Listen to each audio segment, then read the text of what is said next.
Well, the Nifty is sitting with a gain of around 160 points. Just a tad bit of nick is what we have seen in the last few minutes, but still holding on with strong gains. But the stock on our radar is Gati. Now, that is on back of its revised rating, which has been done by CARE. It's now been put into CARE BBB from CARE A- earlier. Also, there are reports doing the rounds of the company in final rounds of talks with TVS Logistics to sell its joint venture subsidiary. To discuss more on the subject, we are now joined by Bala Agoramurthy, Deputy MD of the company.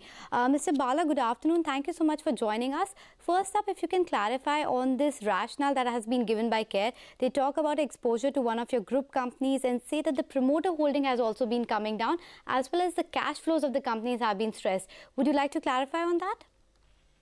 So let me first clarify, the Gati Kintetsu Express Private Limited joint venture, there the rating has been reaffirmed as A+ as it was before.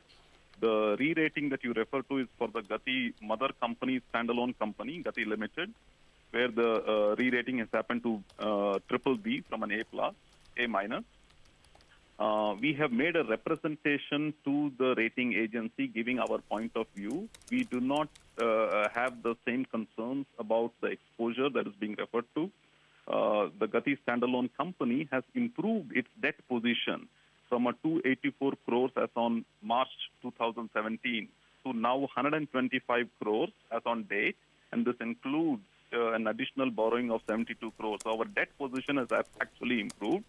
The concern cited by the rating agency is related to a support extended to an infra company, Gati Infrastructure Private Limited. The management does not envisage any risk on this at all, and we are also informed of certain positive developments from the GIPL company with respect to its lenders. So there is a conversation happening, and we expect it to get closure within a couple of months. But sir, even if you look at your promoter holding, that has come down by around 5% in the last 1 year, as well as they talk about some stress in the cash flow situation. If you could give us some color on those two aspects. So firstly, there is no stress in the cash flow situation. Okay.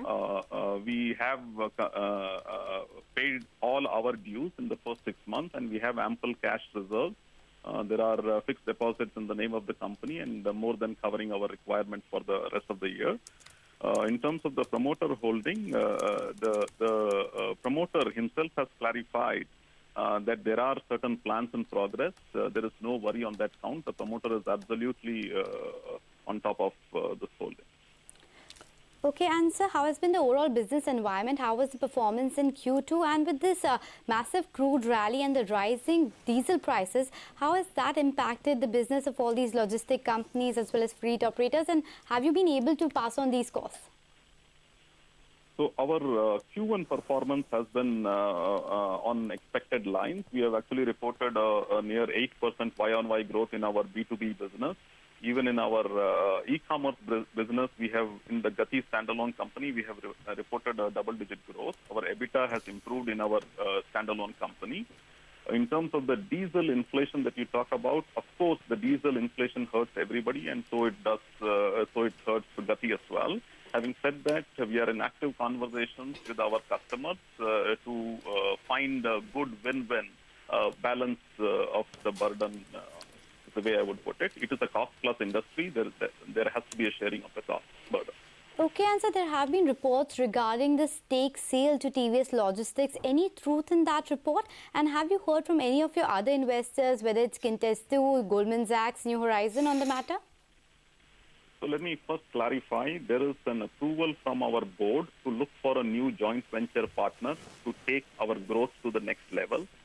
We have, of course, onboarded other joint venture partners in the past, like Kintetsu itself, and it has only helped the company. In that context, we are actively on the lookout for a new joint venture partner. We are in conversation with a couple of players, but the reports that have come out in the media, they have no truth as it stands today, and there is no definitive agreement in any sense that has been reached anywhere. It is all in an exploratory stage, and no truth in those reports. So any timeline on that matter, and any sense you can give us what is the amount that you're looking to get through this transaction? So we are, like I said, we are in conversation with multiple interested stakeholders. Yeah, we are in conversation. The conversations need to reach a logical conclusion. As of now, there is no definitive closure. Having said that, I do expect this to play itself out in the next couple of months on that front. Okay, thank you, Mr. Bala, for joining us and clarifying on the ratings downgrade that you had got from CARE as well as your business outlook. But on that note...